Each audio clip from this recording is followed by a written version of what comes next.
Hello friend, Monday night ডিনারটা দেখো। আমার ফুলকপি আলু দিয়ে ডিম কষা কষা,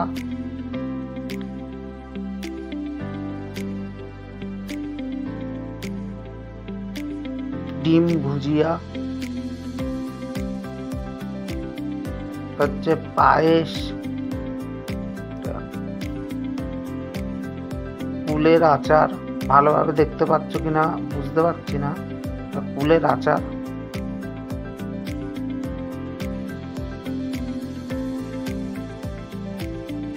আর এটা হচ্ছে গিয়ে আমের জেলি।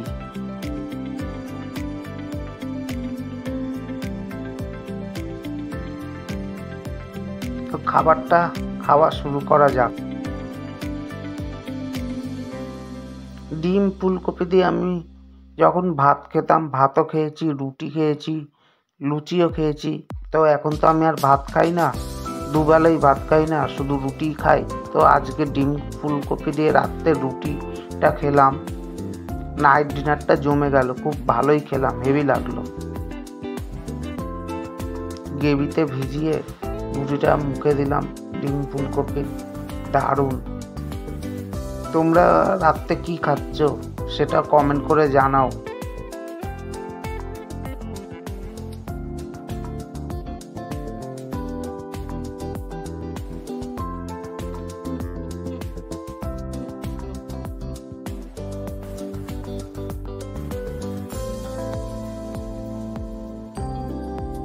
ডিম ভুজিয়াটা মুখে দিলাম। ডিম ভুজিয়াটা যা হয়েছিল না, কি বলবো তোমাদের, হেভি।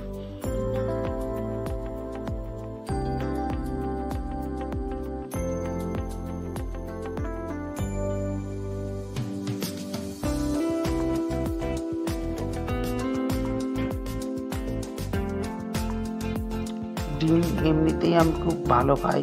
ডিম তো ভাজা বলো, ডিম সিদ্ধ বলো, ডিম ফুলকপি দিয়ে অসাধারণ লাগে। আরে তো গ্রেভি পুরো কষা কষা, ডিম কপির ঝোল গরম গরম রুটিতে দারুণ লাগছিল। কপিটা খুব সফট সুন্দর, সিদ্ধ করে তেলে ভাজা হয়েছিল। ডিমটাকে ভাজা হয়েছিল সিদ্ধ করে। তো আমার তো ডিম ফুলকপি কষা কষা দিয়ে গরম গরম রুটি রাতের ডিনারে জমেই গেল। তোমাদের নাইট ডিনার আজকের রাতে কেমন হলো সেটা কমেন্ট করে আমাকে জানাও।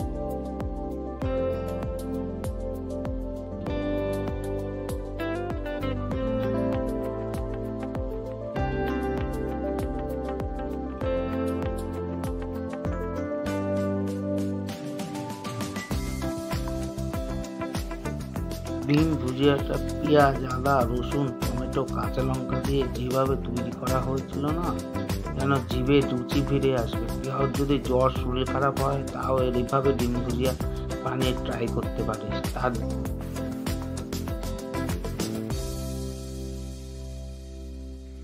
পায়েসটা যা হয়েছিল না, হেভি, পুরো ক্ষীর পায়েসটা।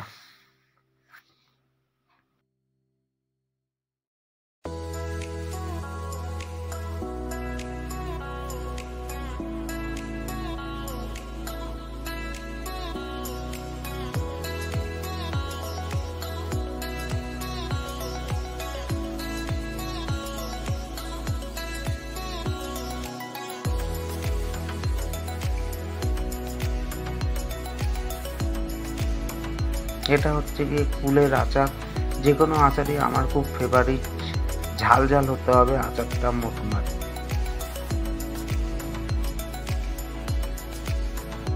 এটা হচ্ছে আমের জেলিটা, পুরো আম সত্ত্বের মতন খেতে।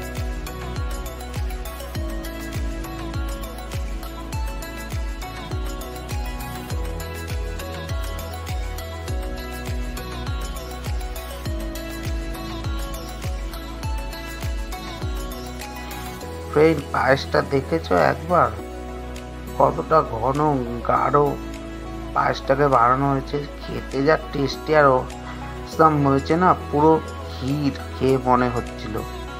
আমার নাইট ডিনারটা তোমাদের খাবার কেমন লাগলো? যদি ভালো লাগে ভিডিওটাকে লাইক শেয়ার করো।